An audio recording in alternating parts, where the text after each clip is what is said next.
आज हम बात करेंगे अनियमित महीने के बारे में।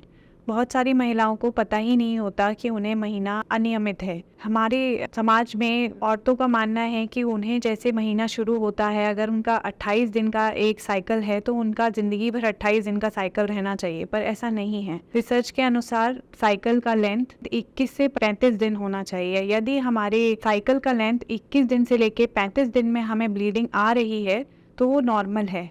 लेकिन अगर हमारी साइकिल का लेंथ 21 दिन से कम है या 35 दिन से ज़्यादा है तो हम उसको अनियमित मानते हैं। अनियमित महीने के बहुत सारे कारण होते हैं। जैसे पहला कारण है पीसीओडी, जिसमें महीना हमेशा 35 दिन के बाद आता है। किसी किसी महिला को समस्या होती है कि उन्हें 3-3 महीने महीना नहीं आता है, उसका कारण पीसीओडी होता है। दूसरा कारण है स्ट्रेस। स्ट्रेस एक बहुत बड़ा फैक्टर है अनियमित महीने के लिए। तीसरा कारण है शरीर में थायराइड हार्मोन्स की गड़बड़ी। थायराइड हार्मोन्स का बढ़ जाना या कम हो जाना भी महीने में गड़बड़ी का कारण होता है। इसका चौथा कारण होता है स्तनपान। जो हम ब्रेस्ट फीडिंग कराते हैं उसमें भी हमारे शरीर में हार्मोन्स की मात्रा ऊपर नीचे होती है, उससे भी महीना गड़बड़ होता है। बहुत सारी महिलाओं को स्तनपान के दौरान महीने की समस्या होती है और उन्हें ये लगता है कि उनको कोई बीमारी हो गई है।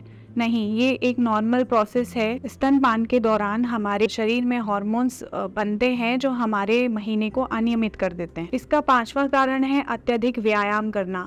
अगर हम अत्यधिक व्यायाम करते हैं तो भी हमारा महीना लेट आता है। उसको हमें टाइम देना है, हमें एक्सरसाइज को कम कर देना है, उससे हमारा महीना सही हो जाता है, उससे घबराना नहीं है। इसका छठवां कारण है यदि हमारा वजन अत्यधिक बढ़ जाता है, 2-3 महीने के अंतर में अत्यधिक बढ़ रहा है या 2-3 महीने के अंतर पे अत्यधिक कम हो रहा है, उससे भी हमारे महीने के अनियमित होने की संभावना होती है। सातवां कारण है ईटिंग डिसऑर्डर्स। ईटिंग डिसऑर्डर्स क्या होते हैं? ईटिंग डिसऑर्डर्स होते हैं जब हमें इच्छा होती है वजन कम करने की और हम कम खाते हैं, लेकिन फिर हमारे शरीर को ऊर्जा की ज़रूरत होती है तो हम कुछ भी मिलता है उसको अत्यधिक खा जाते हैं, तो उससे हमारे शरीर में हार्मोन्स की गड़बड़ी होती है, उससे भी महीना अनियमित होता है। आठवां कारण है अनियमित महीने का हमारी उम्र।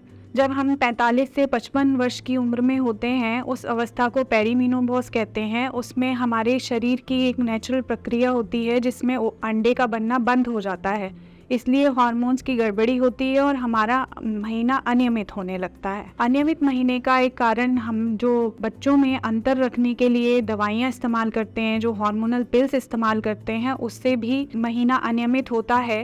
तो उससे घबराना नहीं है। जब आप उन पिल्स को छोड़ेंगे तो आपका महीना 2-3 महीने में नॉर्मल हो जाता है। यदि आपको महीने से संबंधित कोई भी समस्या है, तुरंत अपने गायनेकोलॉजिस्ट को संपर्क करें।